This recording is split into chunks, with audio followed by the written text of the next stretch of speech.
मोटी देवरानी नहीं चाहिए। अच्छे से वर्कआउट हो जाए, क्योंकि मुझे 2000 कैलोरीज बर्न करनी है। उससे पहले मैं यहाँ से नहीं जाऊंगी।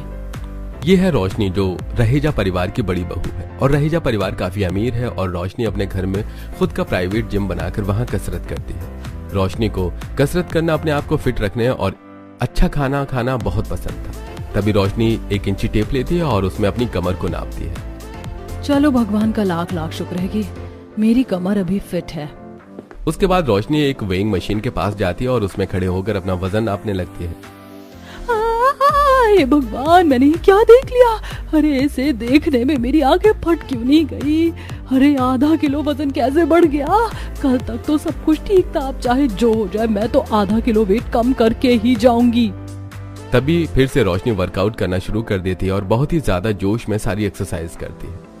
एक तरफ रोशनी जहाँ जिम में बिजी थी, तो दूसरी तरफ पूरा ससुराल यहाँ भूखा बैठा डाइनिंग टेबल में रोशनी का इंतजार कर रहा था। माँ भाभी कब खाना देंगी? मैं कितनी लेट हो रही हूँ ऑफिस के लिए, मुझे जाना है। और देखो ना 9 बजने को हैं। हाँ माँ, कितनी देर? और भला ये भी कोई टाइम है नाश्ते का? अब तो मुझे लगता है दोपहर का खाना मिलेगा हमें सीधा। बेटा तुम लोग थोड़ा सब्र रखो, पता नहीं रोशनी कितनी देर लगाएगी। इतनी देर से क्या कर रही है ये? अरे सुमित्रा बहू, तेरी बहू कब आएगी? अरे मुझे दवाइयाँ खानी है, कब से बैठी हूँ ये सोचकर कि हमें कि खाना मिले तो मैं दवाई खाऊं। अरे मेरी तबीयत खराब ना हो जाए। माँ जी आप चिंता मत करो, मैं उसको जाकर देखती हूँ, आप लोग भी थोड़ा सब्र रखो। हाँ सुमित्रा जी, कब से सब्र रखे हुए हैं, जल्दी जाइए और अपनी बहू को बुला कर लाइए। सुमित्रा जिम के अंदर जाती है और रोशनी को बुलाती है, पर जिम में खाना बड़ी जोर से चल रहा था, जिसकी वजह से रोशनी को आवाज नहीं सुनाई देती है। रोशनी बेटा सुन। अरे रोशनी बेटा, सब खाने के लिए बैठे हैं। अरे रोशनी। बेचारी सुमित्रा गला फाड़ फाड़ के चिल्ला रही थी, पर तेज गाने की वजह से रोशनी कुछ सुन नहीं पा रही थी। काफी देर के बाद जब रोशनी ने सुमित्रा को देखा तो रोशनी ने गाना बंद किया और सुमित्रा से बोली, हाँ माँ जी बोलिए। क्यों री, वहाँ सारे भूखे बैठे हैं तेरे इंतजार में कि तू नाश्ता लेकर आएगी और तू अभी तक जिम में है। अरे भला अब और कितनी देर एक्सरसाइज करेगी जो खत्म नहीं हो रही है? देखिए मम्मी जी, मेरा वेट आधा किलो बढ़ गया है और मैं ना इन सारी चीजों को लेकर बहुत ही ज्यादा सीरियस हूँ, इसीलिए मैं अभी नहीं आ पाऊंगी। और मैं जब तक मेरा पूरा आधा किलो वेट कम नहीं कर लेती तब तक जिम नहीं छोड़ूंगी। खाने का आप लोग देख लो। पर बहू सुन।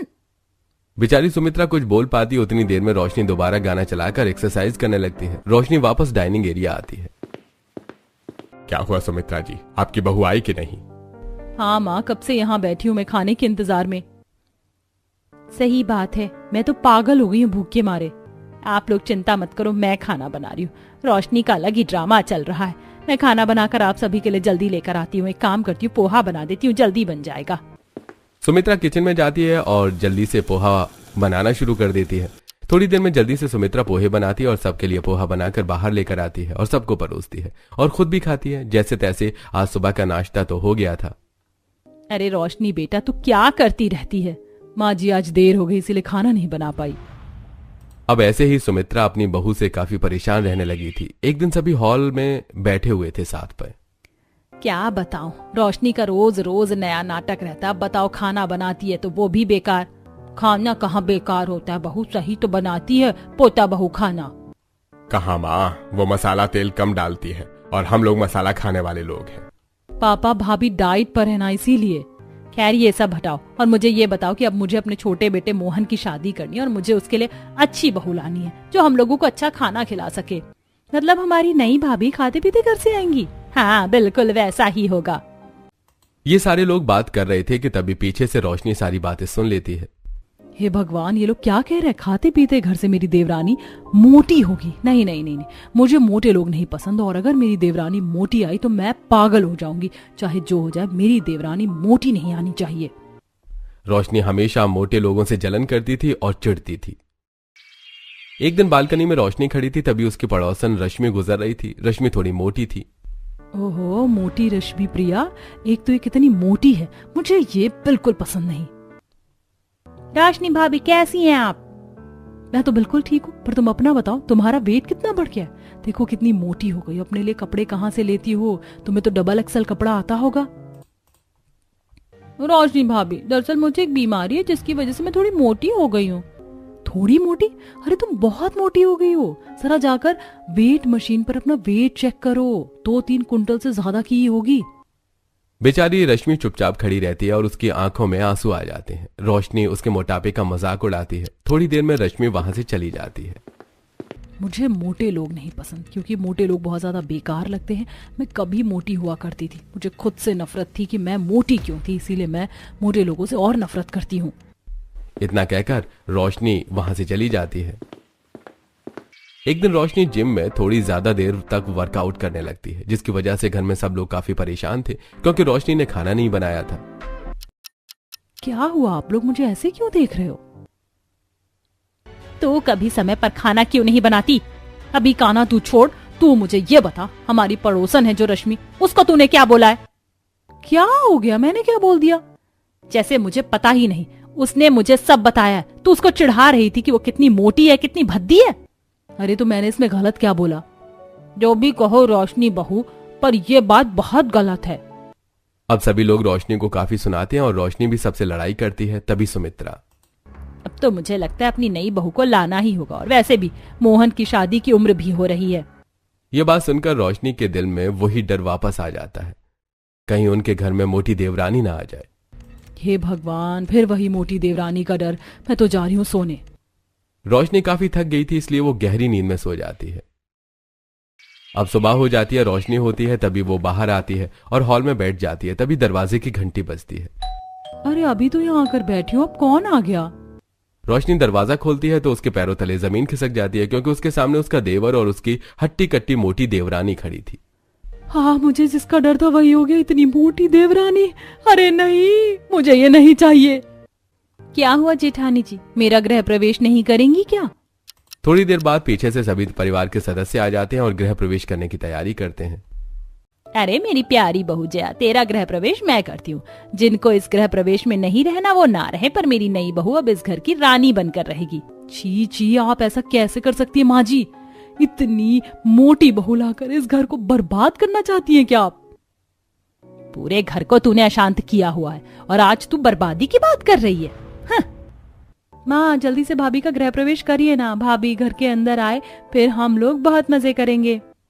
अब सुमित्रा जया की आरती करती है और उसके बाद जया चावल से भरा कलश गिराकर घर के अंदर प्रवेश करती है और सबसे आशीर्वाद लेना शुरू करती है। और कुछ देर बाद अपनी जेठानी रोशनी के पास जाती है। जेठानी जी, आशीर्वाद नहीं देंगी क्या? अब जैसी जया रोशनी के पैर छूने वाली थी, रोशनी पीछे हट जाती है और कहती है, नहीं, कोई आशीर्वाद नहीं मिलेगा।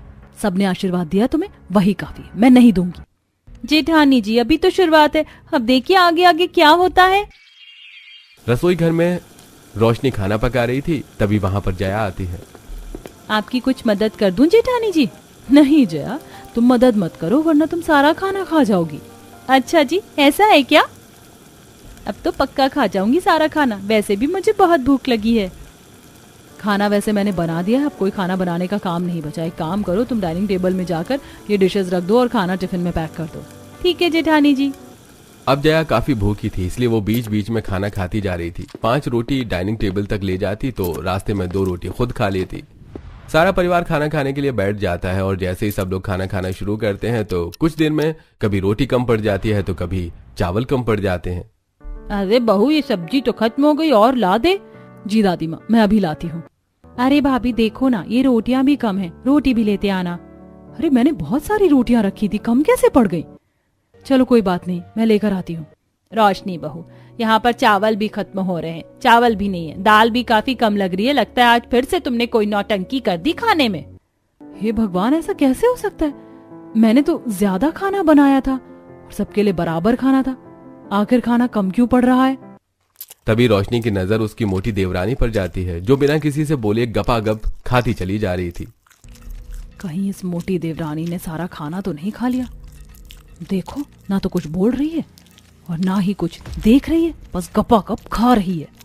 वाह, क्या खाना बनाया है आज तो जेठानी जी आपने। यहाँ मैं नौकरानी की तरह काम करूं और ये महारानी की तरह खाती चली जाए। अरे माँ जी देखिए, आपकी मोटी बहू कितना खा रही है।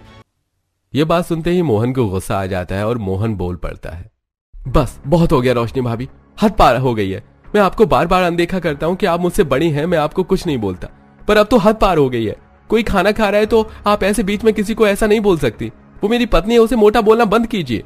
देवर जी, मैंने आपसे ये एक्सपेक्टेशंस नहीं रखी थी। खैर, मैं यहाँ से जा रही हूँ। आपका और खाना खाने का मन कर रहा था, अब खुद ही पका लो। बेचारी रोशनी बहुत काम करती थी और उसकी देवरानी दिन भर बैठकर खाना खाया करती थी। कभी टिफिन का खाना चुरा कर खा लेती तो कभी फ्रिज का खाना। ऐसे ही एक दिन, यार मेरी कैलोरीज कितनी बढ़ रही हैं। आज मैं थोड़ा एक्स्ट्रा वर्कआउट करूंगी और रात का खाना नहीं बनाऊंगी। एक काम करती हूँ, ये सारा खाना रख देती हूँ फ्रिज में, बेकार नहीं होगा, और यही खाना गर्म करके सबको खिला दूंगी। रोशनी सारा खाना लेकर फ्रिज के अंदर रख देती है और वहां से चली जाती है। थोड़ी देर बाद वहां पर उसकी मोटी देवरानी जया आती है। भूख लगी जोरों की, भूख लगी जोरों की, भूख लगी। जया को काफी तेज भूख लगी थी। तभी रसोई में आते ही वो फ्रिज खोलती है। अरे वाह, कितना सारा खाना है। भाभी ने मेरे लिए इतना सारा खाना रखा है, पूरा खाना खा लूंगी। अब जया धीरे धीरे करके फ्रिज का सारा खाना चट कर लेती है। अब रात हो जाती है और रसोई में रोशनी आती है। आज का सारा टास्क पूरा हो गया। मैंने बहुत अच्छे से वर्कआउट किया। अब तो मुझे खाना बनाने की जरूरत भी नहीं है, क्योंकि सारा खाना तो ऑलरेडी रखा हुआ है। इसी को गर्म करके दे दूंगी। रोशनी जल्दी से फ्रिज के पास जाती है और फ्रिज खोलती है तो उसके पैरों तले जमीन खिसक जाती है। ये क्या? हे भगवान, ये कैसे हो गया? मैंने तो सारा खाना फ्रिज में ही रखा था। सारा खाना खत्म। रोशनी सोच में पड़ जाती है कि इतना सारा खाना किसने खाया। तभी थोड़ी देर बाद उसके कानों में खर्राटों की आवाज आती है। अरे, ये खर्राटों की आवाज कहाँ से आ रही है? इतनी जल्दी किसको नींद आ गई? जरा देख कर आऊं। रोशनी खर्राटों की आवाज सुनते सुनते हॉल की तरफ आती है और वहां देखती है कि उसकी मोटी देवरानी सोफे पर मजे से खर्राटे लेकर सो रही है। बताओ, मैं पूरा दिन काम करूं, सबके लिए खाना पकाऊं, और ये मोटी सारा खाना खाकर सो गई है। अरे, मैंने तो पहले ही कहा था, ऐसी मोटी बहू घर में लाना मतलब घर बर्बाद होने जैसा है। तभी जल्दी से रोशनी घर की तरफ देखती है तो घड़ी में अभी 7:30 बज रहे थे। हे भगवान, 7:30 बज चुके हैं। 8 बजे सभी लोग खाना खाने के लिए बैठ जाएंगे। मुझे जल्दी जाकर कुछ ना कुछ बनाना होगा। जल्दी से रोशनी मसाला खिचड़ी चढ़ा देती है और जल्दी से उसे पकाती है। जल्दी खाना बना देती हूँ और सभी को खाना खिला देती हूँ। रोशनी खाना बनाती है और सबके लिए डाइनिंग टेबल पर ले जाती है। अब जैसे वो डाइनिंग टेबल के पास पहुंचती है तो उसको एक और बड़ा झटका लगता है। जया, तुम यहाँ? तुमने तो खाना खा लिया ना? नहीं भाभी, मुझे तो अभी भी भूख लगी, इसीलिए तो मैं बैठ गई हूँ। मसाला खिचड़ी की खुशबू इतनी अच्छी थी कि मेरी नींद खुल गई। अब तो मुझे खाना खाना ही पड़ेगा। हाँ बेटा, खा ले, जल्दी खाना परोस बहू, मुझे दवा खानी है। रोशनी सबको खाना परोस रही थी कि तभी जितनी खिचड़ी बचती है सारी जया खा लेती है और किसी को खाने नहीं देती है। सब बेचारे थोड़ी थोड़ी खिचड़ी खाकर सो जाते हैं। अगले दिन रोशनी के पास उसकी मोटी देवरानी जया आती है और रोशनी से कपड़े मांगने लगती है। अरे रोशनी भाभी, मेरे पास कपड़े नहीं है। मेरे मायके से सारे कपड़े अभी आ ही नहीं पाए हैं। क्या आप मुझे कुछ कपड़े दे सकती हो? आप मुझे एक साड़ी ही दे दो, मुझे पहनना है। कम ऑन जया, शिल्पा शेट्टी जैसा फिगर है मेरा और बेबो सी अदा है, और तुम किसी हथनी से कम नहीं हो। मैं डांस करती हूँ तो मेरी कमर हिलती है, लेकिन अगर तुम डांस करती हो तो तुम्हारी कमर नहीं बल्कि कमरा हिलता है। भाभी, आप मुझे ऐसे क्यों चढ़ा रही हैं? मुझे कपड़े चाहिए, आप ऐसा मत कहिए। तुझे कपड़े, वो भी मेरे? अरे मोटी, पागल हो गई है क्या? तुझे मेरे कपड़े नहीं आएंगे? मेरा फिगर देख मैं कैसी हूँ। कोई बात नहीं, आप मुझे बस अपनी साड़ी दे दीजिए, ब्लाउज मत दीजिए। मैं अपने ब्लाउज का बंदोबस्त कर लूंगी। मेरे पास एक ब्लाउज पड़ा है, वही पहन लूंगी, पर मुझे साड़ी दे दीजिए। मेरी साड़ी बहुत गंदी हो गई है। रोशनी जया का बहुत मजाक उड़ाती है और एक अपनी पुरानी साड़ी उठाकर दे देती है। बेचारी जया वहां से चली जाती है। रोशनी भी अपने बिस्तर में आराम करने लगती है। एक दिन सब लोग लिविंग रूम में बैठकर बातें कर रहे थे और रोशनी भी अपने सोफे में बैठी हुई थी। तभी वहां पर जया आती है और वो देख नहीं पाती और जाकर सोफे पर बैठ जाती है और उसका मोटा शरीर जाकर रोशनी के ऊपर बैठ जाता है। तभी रोशनी की चीखें निकल जाती हैं। हाय हाय, मर गई, हाय बाप रे बाप, उठो जल्दी उठो, अरे कोई बचाओ, अरे उठो जया, उठो मेरे ऊपर से, अरे मैं नीचे बैठी हूँ। जल्दी से सब लोग जया को उठाते हैं और देखते हैं कि नीचे रोशनी का पापड़ बन चुका है। हे भगवान, मेरी तो हड्डी पसली सब एक हो गई। अरे जया, तुझे दिखा नहीं कि मैं बैठी हूँ? माफ करिएगा, मैं तो खाते पीते खानदान से हूँ, अच्छा खासा शरीर है मेरा, मुझे क्या पता था आप बैठी हुई हैं। वैसे भी आप सीख की तिल्ली जैसी हो, पता नहीं चलता है कि कोई बैठा भी है, मुझे लगा बच्चों का कोई खिलौना है। बाप रे बाप, क्या बोला तूने जया बेटा, बिल्कुल सही बोल रही है, सही बात है। ये सीख जैसी सलाई है, सलाई भला इसे कोई नहीं देख पाएगा। तेरी ही गलती है, अगर तू खाती पीती तो आज ये दिन ना देखने पड़ते। परिवार के सभी सदस्य थोड़ा हंसने लगते हैं और सुमित्रा भी जया का पक्ष लेती है। इसी तरह एक दिन जया अपने पति के साथ बाहर आती है और घर आते समय कई सारे जंक फूड लेकर आती है, जैसे burger, pizza, French fries, chips, cold drink, न जाने और क्या क्या। जया खूब मजे लेकर ये सारा खाना खाया करती है। इसी के पास से रोशनी भी गुजरती है तो रोशनी के मुंह में हल्का पानी आ जाता है, क्योंकि उसने काफी दिनों से ये सारी चीजें नहीं खाई थी। अरे जेठानी जी, खाना नहीं खाओगी? देखो देखो, मैं बहुत सारा जंक फूड लेकर आई हूँ। छी, तुम इतना सब कुछ खाती हो, कितना गंदा ये तला भुना। मैं तो कभी नहीं खाती हूँ, ये हमारी हेल्थ के लिए बहुत खराब होता है, तभी तो तुम मोटी होती जा रही हो। अरे भाभी, ये जिंदगी है बिंदास, लीजिए खाइए। नहीं, तुम ही खाओ ऐसा खाना, मैं नहीं खाती। मैं तो अपना डाइट फूड, सलाद, यही सब खाती हूँ। रोशनी वहां से चली जाती है और जया खूब सारा खाना खाती है। और धीरे धीरे कुछ और दिन बीतते हैं और जया की हरकतें बंद नहीं होती हैं। रोज कुछ ना कुछ गड़बड़ करती, कभी बहुत सारा खाना खाती, कभी डाइनिंग टेबल में खाना किसी को खाने नहीं देती, और रोशनी को इन सब की वजह से बहुत काम करना पड़ता था। एक दिन रोशनी काफी परेशान होकर अपने कमरे में बैठकर रो रही थी। हे भगवान, मैं क्या करूं? अपनी सेहत का ख्याल रखूं कि घर वालों का ख्याल? कितना खाना पकाती हूँ, और मेरी ये मोटी देवरानी। मैंने माँ जी से पहले ही कहा था कि इस तरह के मोटे लोग मुझे नहीं पसंद। देखा कितना आतंक मचा कर रखा हुआ है इसने घर में। अब मैं क्या करूं, कहाँ जाऊं? मुझे तो कुछ समझ ही नहीं आ रहा। भगवान, क्या करूं? सब बर्बाद हो गया, सब खत्म हो गया, और ये सब बेकार हो गया। मैं क्या करूं, मैं क्या करूं? रोशनी के बगल में उसका पति अमित सो रहा था। वो भी उठ जाता है और उससे पूछता है, अरे भाई क्या हुआ, इतनी रात को क्यों चीख रही हो? तुम्हारा दिमाग सही है कि नहीं? वो आ गई, वो आ गई। अरे वो। अरे क्या बोल रही हो? कौन आ जाएगा इतनी रात में? अरे देवर जी की शादी हो गई है, उसकी पत्नी आ गई है। क्या सपना देखती हो तुम भी? सभी सोना चांदी हीरा मोती का सपना देखते हैं और तुम सोच रही हो कि देवरानी मिल गई। अरे तुम्हारा सपना था, मैं तो चला सोने। बहुत नींद आ रही है, कल सुबह मुझे जाना है। रोशनी का पति सो जाता है। अभी भी रोशनी के दिल में वही चिंता थी। तभी वो उठ जाती है और जाकर अपने देवर के कमरे में देखती है। सबसे पहले जाकर देवर जी के कमरे में देखती हूँ, कहीं यहाँ तो नहीं गई मेरी देवरानी। रोशनी देखती है कि अंदर कोई नहीं था, केवल उसका देवर मोहन सो रहा था। यहाँ कोई नहीं है, अच्छा हुआ। अरे कहीं वो मोटी किसी दूसरे कमरे में तो नहीं है, कहीं अपने सास ससुर के पास तो नहीं। अभी जाकर देखती हूँ। धीरे धीरे करके रोशनी सारे कमरों को देख लेती है, परंतु कहीं पर भी उसकी देवरानी नहीं थी। मेरी देवरानी तो कहीं नहीं है, लगता है मेरा सपना था। नहीं, एक बार जाकर किचन में देखती हूँ, कहीं वो खाना तो नहीं खा रही है। अपने दिल की तसल्ली के लिए रोशनी एक बार किचन में जाकर अच्छे से देखती है, लेकिन उसे कहीं भी कोई देवरानी नहीं दिखती। और वो काफी खुश हो जाती है और उसके दिल में तसल्ली रहती है कि अभी उसकी देवरानी घर नहीं आई है, और वो चुपचाप जाकर सो जाती है। अगले दिन रोशनी बड़ी प्यार से अपनी सास के पास जाती है और उन्हें समझाती है। अच्छा माँ जी, आपने कहा था कि आप बहुत अच्छी बहू लाएंगी, जो बहुत अच्छी हो, खाना पीना खाती हो, खाते पीते खानदान से हो। देखिए, आपको मैं बता दूं कि खाना बहुत अच्छी चीज नहीं है। जो इंसान बहुत मोटे होते हैं वो सुस्त होते हैं और हमारे लिए परेशानी होगी। अगर आप एक मोटी देवरानी मेरे लिए लेकर आएंगी, इसके बहुत सारे घाटे हैं। कल को अगर कुछ हो गया तो इसीलिए मैं कहती हूँ कि आप कोई अच्छी बहू लेकर आओ। अगर आपको मैं नहीं पसंद हूँ तो आप नॉर्मल बहू लेकर आओ, पर मोटी मत लेकर आना। क्या कह रही है तू? और वैसे मैं तेरे जैसी बहू नहीं लेकर आऊंगी, क्योंकि तू पूरा दिन जिम करती है और खाना पीना नहीं देखती है। मुझे माफ कर दीजिए माँ जी, मुझसे गलती हो गई। मैं मानती हूँ मैं अपनी डाइट को, अपनी हेल्थ को लेकर बहुत ज्यादा कॉन्शियस हूँ, इस वजह से ध्यान नहीं दे पाती। पर अब मैं धीरे धीरे कोशिश करूंगी। पर अभी भी बोल रही हूँ, आप कोई मोटी बहू लेकर मत आना। चल कोई बात नहीं, तुझे तेरी गलती का एहसास हुआ, मुझे अच्छा लगा। पर आइंदा कभी किसी को बुरा मत बोलना, कोई मोटा हो, छोटा हो, लंबा हो। अरे भगवान की देन है। खैर, अब तूने बोला अपनी देवरानी के लिए तो जाकर कोई अच्छा रिश्ता ढूंढ। मैं भी किसी से बात करती हूँ, कोई अच्छा रिश्ता मिले तो मोहन की जल्दी शादी कर दूं।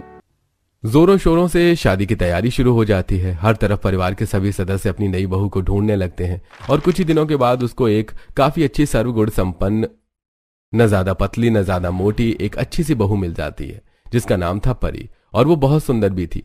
कुछ ही दिनों में शादी करके अपने ससुराल आ जाती है। जेठानी जी, मेरा गृह प्रवेश नहीं करेंगी?